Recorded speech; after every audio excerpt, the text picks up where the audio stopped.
I've been reading Chad Lewis's books since at least the early 2000s, and I've had the chance to hear him live several occasions. And he went out to work on the Wendigo, which I think is a very misunderstood kind of creature right out of Native American lore. And he sets the record straight, and he did a decade of research to work on this book, Wendigo Lore, Monsters, Myth, and Madness. And Chad prepared a special presentation for us in advance, and we're going to jump into that right now. So here, enjoy a little bit of Chad Lewis talking about Wendigo lore. Hello and welcome. First, I'd like to thank the Milwaukee Paranormal Conference for having me here today. But just as important, all of you who were brave enough to show up to talk about the Wendigo from the safety of wherever you're watching this program. So with that, let's begin.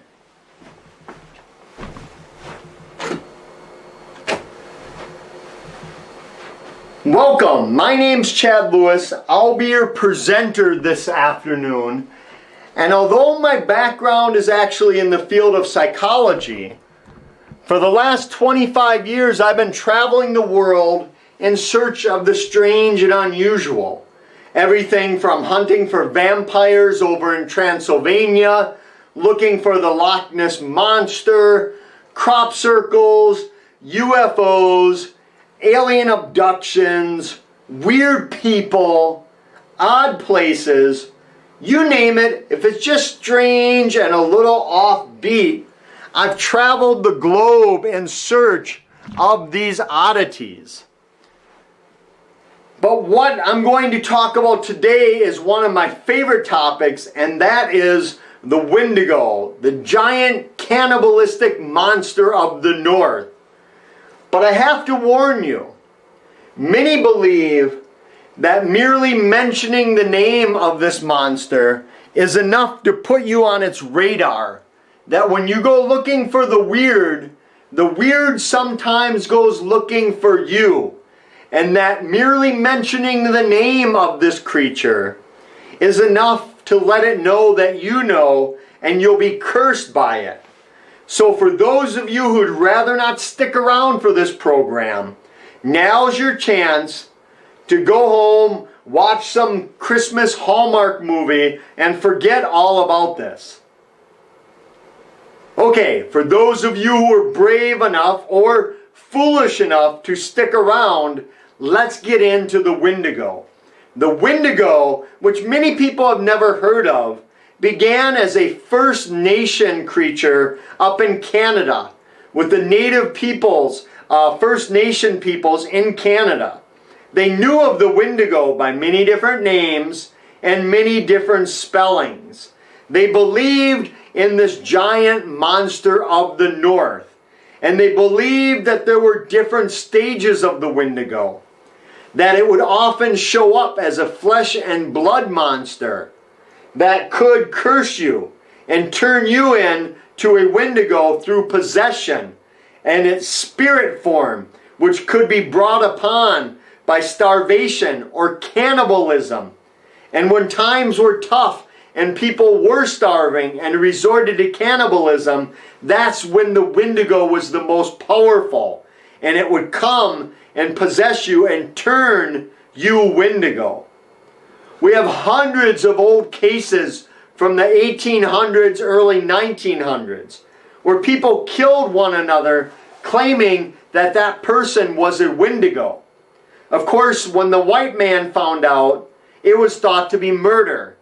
But in fact, many of these people in court records claim that if they wouldn't have killed the person, that person would have infected everybody in the community, the city, or the tribe, and they would have all turned Wendigo, and they'd all be dead. And the Wendigo was the most fearsome creature ever to step foot in North America. No one was immune from turning Wendigo. Wendigo could be both male or female. It could infect children. We have cases of a child was suspected to go Wendigo and began eating their parents. We even have cases where animals were suspected of going Wendigo. So again, nobody was safe from this giant monster. In fact, the fear was so intense that many people starved in their location, because rather than venture out into the wilds of the winter, they heard a Wendigo was prowling. So they barricaded themselves inside, even to the point of rather starving than turning Wendigo. For this program, we're going to look at a few cases of Wendigo stories here in the United States. Because even though it began as a Canadian legend, it also spread to the Great Lakes region of the U.S. and the far eastern, northeastern coast of the U.S. as well. One of my favorite stories came from two brothers. A few years ago, they were spending their summer vacation at a leisure lake summer camp just north of Spooner, Wisconsin. This is an old, historic summer camp. The buildings look like they're from 100 years ago. And it's a summer camp that the brothers were staying at, but they were in separate cabins. And it was the older brother who first had an experience. One night, while staying in this cabin, they were playing cards downstairs, when all of a sudden he looked up at the window and noticed this tall, lanky, scary creature pass by and kind of peek in. The brother immediately got an uneasy feeling, as though this thing was there to hurt him, to harm him, that it was up to no good. He told me it felt like this thing was out on a hunt. Well, him and his buddy talked about it, but they didn't report it. They didn't want the camp counselors to think they were crazy. What the older brother didn't know is that a few nights later, his younger brother, who was at this cabin, was going back to the cabin with his buddy to get a sweatshirt. It was getting cool as it was getting dark. And there, up behind in the woods, they spotted a giant, thin, hideous-looking creature leaning against a tree. They froze, thinking, is this just some odd person out there? A wild animal? What was it? That's when the thing started to move toward them. They said they quickly backed away. This time, they told the camp counselors. And the older brother came forward with his story too. The camp counselors, much to their credit, they took it seriously. They didn't know if it was a crazed lunatic in the woods or a wild animal or something other than that. But they implemented a rule that anyone leaving had to have a partner while going outside at night. Nobody should be alone, just in case. Even though there were no further sightings, the brothers, after staying there, went home and had no idea what they had seen. They started researching online and came across depictions of the Wendigo. And that's exactly what they said they saw. The younger brother told me that he immediately was overcome with fear. He felt this thing had bad intentions, that it was not there just scouting him out. And that's an overwhelming fear that accompanies the Wendigo, unlike any other monster. A few years ago, I was presenting in Spooner, and after the program, a woman told me she went out to the Leisure Lake area of the campground, and she thought it was odd that her and her sister were out there, and there, right in the middle of the parking lot, was a deceased bison carcass. There are no bisons in Wisconsin that aren't on private farms. How it got there, why it got there, she was amazed and terrified that it was there. Felt that something hunted it and killed it. But Spooner, Wisconsin's not the only place for Wendigo sightings.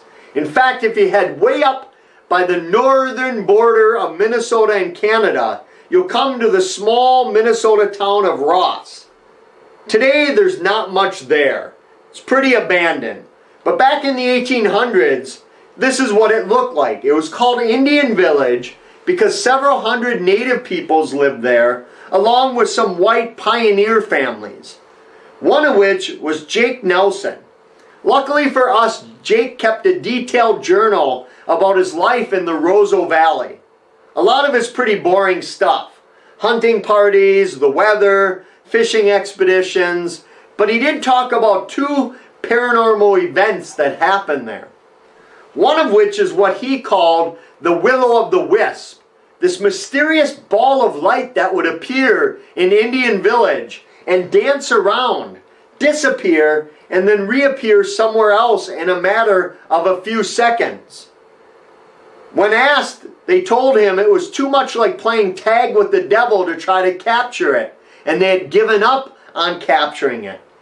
He also wrote about the Wendigo up there, a creature he thought was native superstition. He didn't believe in it, because he wrote that up in the northern part of Minnesota, they believed this thing was a harbinger of death, an omen of death, meaning that if you saw the Wendigo, much like seeing or hearing the Irish Banshee, it meant you or someone you knew was going to die very shortly. But Jake Nelson changed his idea of the Wendigo when he saw it himself. Over the decades there, he wrote about it in his journal, 3 different sightings of the creature. Each time it was reported to be somewhere between 8 and 15 feet tall. It was covered in white fur or white skin or white clothing. It was always white in northern Minnesota. Sometimes it had a ball of light that would accompany it. And every time it was spotted, sure enough, the very next day, some elder in the community passed away. Jake Nelson was convinced there was something to it, and it wasn't just a typical ghost story. So I've been up to Ross many times looking for the Wendigo. Over the last 20 years, several people claim to have seen it up in the Ross area. In order to get there, I brought some colleagues. We ended up stopping at a place called Cannibal Junction in the area where cannibalism was said to have taken place during a skirmish between the pioneers and the native peoples of that area. We went out to the original location of the Indian encampment where Jake Nelson actually was. Today, this is what it looks like in the summertime. It's on private land. You can't get there without permission. But as I mentioned, several people claim to have seen it in recent times, including people who saw that it was white again. So white, it was almost blinding. One witness who saw it said it seemed to have a ball of light on top of it. Maybe it was that will-o'-the-wisp as they saw it. But after consulting some tribal elders, he believed that it was a good luck sign, which I can understand. If your idea is either it's an omen of death or good luck, I'm taking the good luck as well. One of my favorite places to visit for Wendigo sightings is in Minnesota, just east of Bemidji, at a place aptly named Lake Wendigo. It's a lake on an island in a lake, which makes it an oddity in its own right. Here it is, featured in Ripley's Believe It or Not cartoon as the lake within a lake. Many believe the lake itself is haunted. There have been numerous books written about the stories of Star Island. One of my favorites tells of people going out to the island many years ago. Right away, women set up base camp at the shoreline, cooking the food, while the men went in to hunt for game. When they didn't return, the women got worried and set out looking for them, and found them all hanging from a tree, skinned dead. They immediately left the island, said it was bad medicine, that it was cursed, that they would never visit the island again. When people went back with reinforcements to find those men, no bodies were ever located. Other people tell tales of finding giant holes in the ice of Lake Wendigo with gigantic footprints coming out leading to the island, as though the Wendigo came out of the water and made its way to the island looking for prey before going back into the icy depths of the water. Back in 2015, I made a winter expedition to Lake Wendigo with my colleagues Kevin Nelson and Noah Voss, both noted researchers of the strange and unusual. As we made our way up to Lake Wendigo, we had to stop in Minnesota at Mille Lacs Lake. Here is a place called Spirit Island, thought to be another place cursed or protected by a winter spirit. It's an outcropping of rocks in the middle of the lake, thought to be a sacred area. The rocks were said to be singing and moving on their own for anyone foolish enough to go to them. People would often walk out in the winter to the rocks to make an honesty pledge. The legend was that if you pledged to be honest at the Spirit Island, if you ever told a lie, a rock would fall out of the sky and kill you. Many cultures believe that the place is inhabited by Wazetta, the bringer of cold, the winter man, the one who fights with the summer season, blowing it back in the fall and giving way to it in the spring. So of course, being so similar to the Wendigo, I had to make my way out to Spirit Island. It was a several-hour hike to get out there over a few miles. And while I was walking out there, my right boot started getting wet, like some snow or ice had made its way in. But it was freezing cold. I couldn't stop to see what was going on. I had to continue to make my way to Spirit Island and make my vow of honesty at the rocks. As of today, knock on wood, no rock has fallen out of the sky and landed on my head. But after I made my way back and joined my colleagues, we made it to our lodging that night. We were in a little lakeside cabin gearing up to make our expedition to Lake Wendigo. While we were going through all of our gear, I took my boots off and found out that it wasn't snow that had melted in my boot. It was blood that had overtaken my boot. I'd cut myself walking, and the water that I thought was from the ice was from a nasty cut on my foot. Maybe it was foreshadowing of dangers to come at Lake Wendigo. You can't tell, but that's me in the middle. The reason you can't tell is it's about 30 degrees below zero with the wind chill. As my colleagues Noah and Kevin and I made our way hauling our gear for several hours across many miles of frozen ice to get there on backpack and sled. I'll give you a taste of what that was like as we made our way over the ice. Well, maybe I won't. Well, if the video was working, you would see us walking across the ice carrying our gear, all tethered together in case one of us fell through the ice. We finally made our way to Lake Wendigo on the island. It was deserted. Now, prior to this, my colleague Noah and I decided we were going to spend the expedition in our frozen tent. But my colleague Kevin over here, he wanted more of an adventure. So he was going to spend the expedition in his hammock in 30-degree below zero weather. The first thing we had to do is get a fire going, not only for heat and warmth and light, but we also had to keep our tallow hot. Tallow is a fat of an animal, and it's one of the ways that is said that you can kill the Wendigo by pouring hot tallow down its throat. It will melt its icy heart and it will die. How you're supposed to pour it down its throat, I'll leave it up to you to find out for yourself. But we made our way to the lake. Many believe that the lake itself is the Wendigo, that the Wendigo uses the lake as a giant kettle, and a kettle plays a significant role in Wendigo folklore.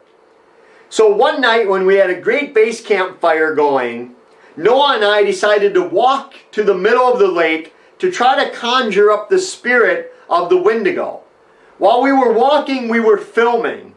And while we filmed, Noah paused a moment and said, "Our boots are too loud, crunching the snow. nobody's going to hear what we're talking about. We have to be very quiet. And while we paused, something on our left caught our attention. Let's take a look. Okay, see, I'm trying to be quiet for... What is it? Don't have eyes or anything. Let's take another look. Well, let's take another look here. See, I'm trying to be quiet for... What is it?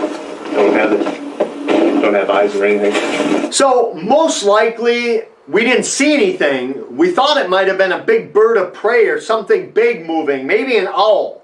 Of course, owls play a large part in Wendigo folklore as well. Many believe it's the Wendigo shape-shifting into the owl, where others believe the owl is a spy for the Wendigo. Regardless, we didn't see anything, but I can tell you it got our adrenaline going, so much so that my colleague Kevin slept with his axe right next to his hammock just in case. But if you're going to go looking for the Wendigo, I recommend you do it in the summer. You'll have a much more pleasant experience up there than 30 degrees below zero. And it's also up in the northern Minnesota area that in the early 1900s, the story started circulating about a man going Wendigo and that he consumed his entire family.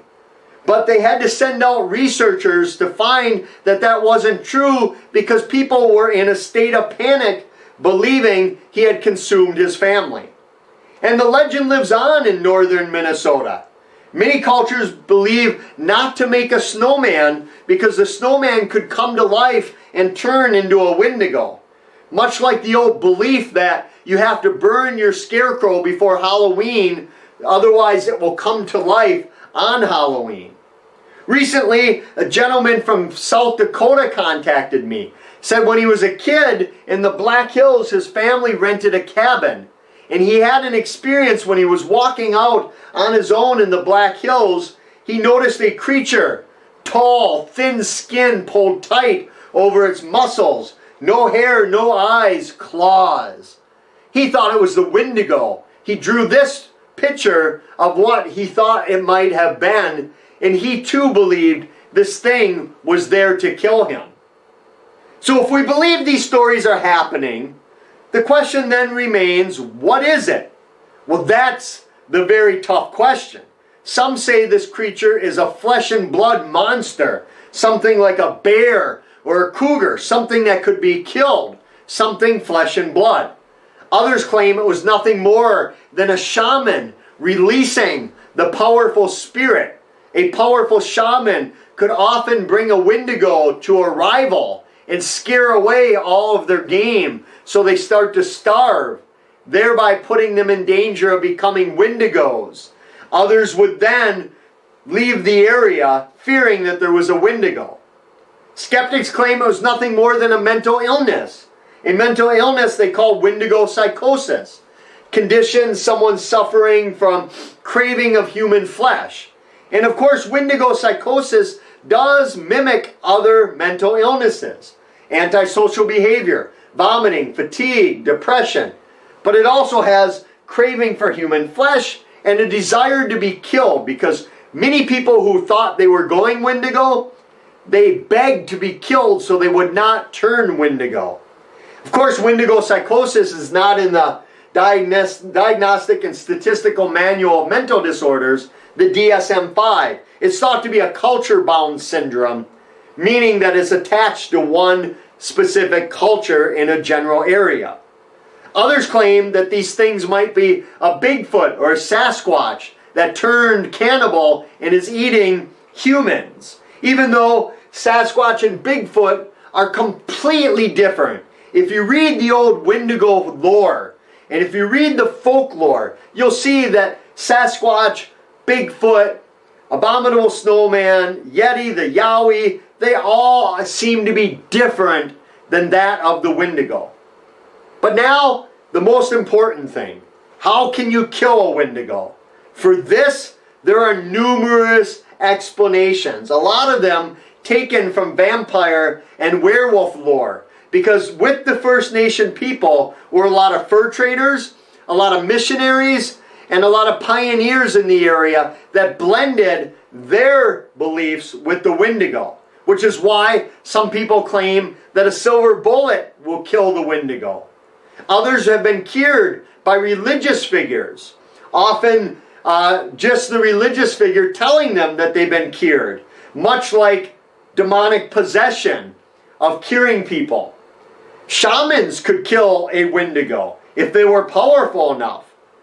Jack Fiddler was known as the last Wendigo hunter. Some claimed he killed as many as 25 Wendigo in his life. There's one story where a man was turning Wendigo when Jack Fiddler came over and started picking him up and throwing him on the ground, whipping him, saying that if you turn Wendigo, I will kill you. I have the power to do it. Apparently that was enough to cure the man from going Wendigo.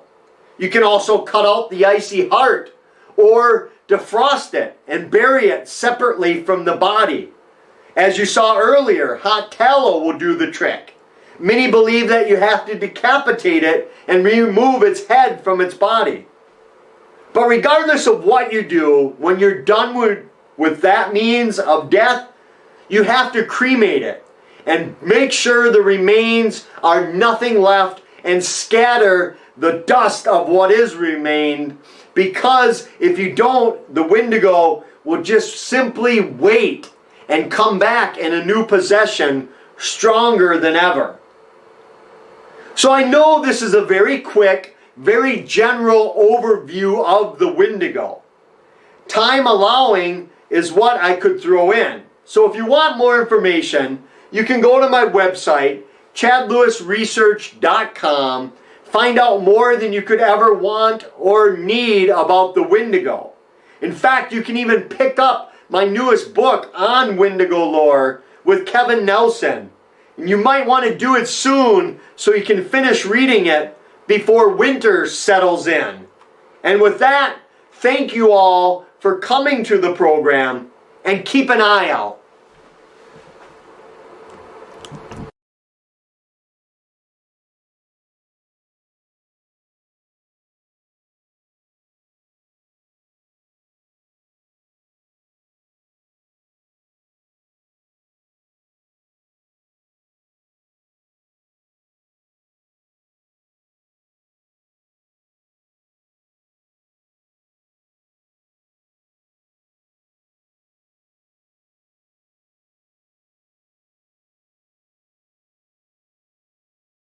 Anyway, Chad had to, he wasn't able to make it in person today. Well, I guess none of us are able to make it in person.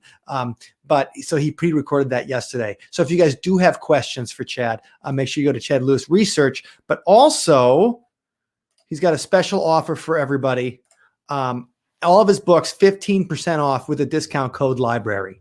So you can go there to the Chad Lewis Research shop and pick up that Wendigo lore if you have more questions. I know I saw Janine had a question. Wondering if Wendigo could be killed by pure iron. Well, that's the kind of thing that probably Jack Fiddler would know. And if you go and go to the Wendigo lore, Monsters, Myth, and Madness is where you can find it. So anyway, Chad Lewis obviously is a hero of mine because he just is a fantastic author, and he's always going exploring in paranormal places like we all love to do. Okay, we're going to take a short break now. And then Allison Jornlin, the fantastic Milwaukee researcher, of course, the winner of the 2016 Milwaukee Paranormal Researcher of the Year. And I am biased because she is my sister. Allison will be up next, and she's got more stories that she's unearthed of weirdness in Milwaukee and the latest from her paranormal research. So we will be talking more about that in just 15 minutes. I'll take a break. It's Saturday afternoon. Relax, grab a drink, hang out. We still have like 3 hours of great we've already have 8 presentations today. We still have 3 hours of presentations left, in addition to a paranormal investigation live stream tonight from the Chednow Museum of Yesteryear.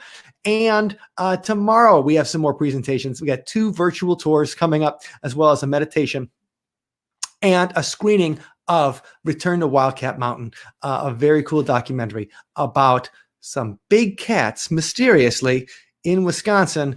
The DNR, it's the documentary the DNR does not want you to see. And we'll be doing that. Anyway, a lot more fun coming up. And we will see everybody in 15 minutes in The Bride of Milwaukee, Fortiana.